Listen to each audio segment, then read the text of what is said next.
ગંગા નદીના કિનારે સુખદેવજી મહારાજ પરીક્ષિત રાજાને શ્રીમદ ભાગવતજીની મધુર કથાઓ સંભળાવી રહ્યા છે. આજ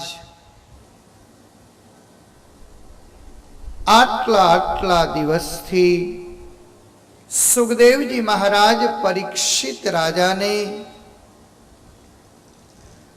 ભગવાન અને ભગવાનના ચરિત્રો સંભળાવી રહ્યા છે. સાંસારિક પદાર્થો અને સાંસારિક વસ્તુઓ થોડી વાર માટે માણસને શાંતિનો અનુભવ કરાવે છે, પણ ભગવાન અને ભગવાનના લીલા ચરિત્રો એને માણસ જ્યારે જ્યારે સાંભળે છે, જ્યારે એને અનુભવે છે, ત્યારે એના એક મનની વૃત્તિઓને સુખ અને શાંતિ આપે છે.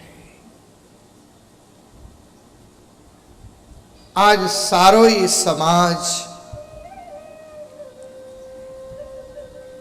એકમાત્ર ભગવાનના લીલા ચરિત્રોના યોગે કરી અને સુખના રાહને શોધી શકે છે. ઈશ્વરે તમામ પદાર્થો આપણને આપ્યા છે. જ્યારે આખી સૃષ્ટિનું સર્જન થયું ને, ત્યારે ભગવાન અને લક્ષ્મીજી બંને જણા જીવ પ્રાણી માત્રને પોતાની પાસે બોલાવી પોતાના ભંડારમાં જેટલી વસ્તુઓ હતી ને એ તમામ વસ્તુઓ તમામને આપી છે. કોઈ કે સુંદરતા માગી, કોઈએ સંપત્તિ માગી, કોઈએ આયુષ્ય માગ્યા, કોઈએ ભોગ માગ્યા. સમસ્ત જીવાત્માઓએ ભગવાનની પાસેથી એક પછી એક વસ્તુઓ માગી. ઈશ્વરે આજ તમામને પોતાની પાસે રહેલા જે કોઈ પદાર્થો હતા એ તમામ પદાર્થો અર્પણ કરી દીધા છે. પણ એક એવી વસ્તુ હતી કે ભગવાને પોતાના ચરણાર વિંદની નીચે રાખી. લક્ષ્મીજી જોઈ ગયા, ભગવાન તમે સુંદરતા આપી દીધી, સંપત્તિ આપી દીધી, આયુષ્ય આપી દીધા, સુખ અને વૈભવ આપી દીધા, અને આજ આપણે નક્કી કર્યું હતું કે આપણી પાસે જે છે એ તમામ જીવાત્માઓને આપી દેવું છે. પ્રભુ મને એ ન સમજાયું કે બધું જ તમે આપી દીધું, પણ આ એક વસ્તુ તમારા ચરણાર વિંદની નીચે તમે રાખી, ઈ શું છે? ભગવાને કહ્યું કે લક્ષ્મી, તમને ખબર નથી, માણસને સુખ મળી જશે, માણસને સુંદરતા મળી જશે, આ જીવને મોટાઈ મળી જશે, આ જીવ મને અને તમને ભૂલી જશે. દેવી, આ એક એવું પદાર્થ છે જે મારા ચરણાર વિંદની નીચે મેં રાખ્યું છે ને, આ એક વસ્તુ માટે થઈ અને સમસ્ત સૃષ્ટિના જીવો છે ને એ આપણા ચરણાર વિંદની પૂજા કરવા આવશે, આપણી પાસે આવશે. અને મને લાગે છે કે ભગવાને એ વખતે જે નિર્ણય કર્યો હતો ને એ નિર્ણય ભગવાનનો સાચો હતો કે આજ વિશ્વના બધા જ સમસ્ત જીવોની પાસે બધા જ સુખો છે, બધા જ વૈભવો છે, સુંદરતા છે, આયુષ્ય છે. પોતાના મનમાં જે ભાવ હોય એ બધા જ સંકલ્પો પૂર્ણ કરવાની શક્તિ અને સામર્થ્ય પણ છે.